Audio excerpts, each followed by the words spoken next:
Guys, nandito tayo ngayon sa aking e-bike.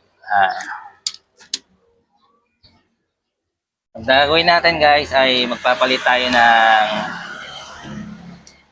wiper. Ito, wiper blade. Bali ito guys ay in-order ko lang to sa Shopee. Itong wiper na to. Dahil ito ay nasira agad ang aking wiper.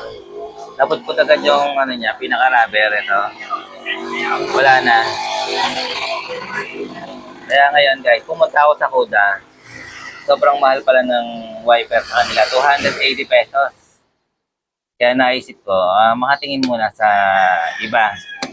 Tininan ko sa online, sa Lazada, ay nakita ko guys, 26 pesos lang. Ito. Sobrang mura niya. Ito ay mga pang-kotse na to. Ito. Ayan, nakaganda niya guys, napakamura lang yan. Pero medyo malaki pa rin yung nabili ko. Hindi ko lang alam kung sasakto. Bagay, kung magkamali man, mura lang naman. Sana ay hindi sumayad. Yan guys. Tapos guys, paano siya tanggalin guys, ganito lang. Tuturuan ko kayo. Kung ikaw ay e-bike owner, ay turuan ko kayo kung paano. Kailangan mo lang iangat mo muna. Tapos hawakan mo ito. So ito yung pinaka-lock niya. Yan, angatin mo lang. Tapos, hugutin mo na.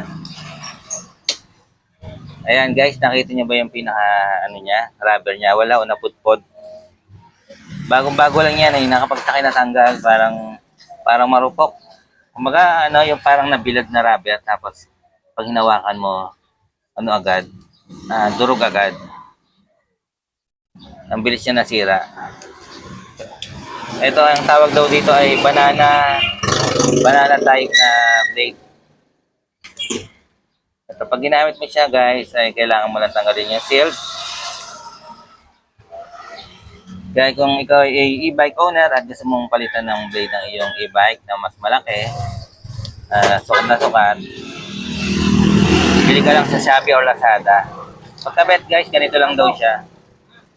Pasok! Ada pa! Ayan, kailangan mo lang siyang isiksik na ganyan. Tapos pag nasiksik mo na, yan, ilak mo na.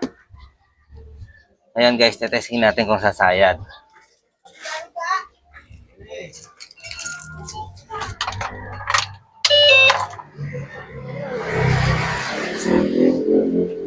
Ito yung seats niya guys, sa taas. Ayun guys, napakaganda.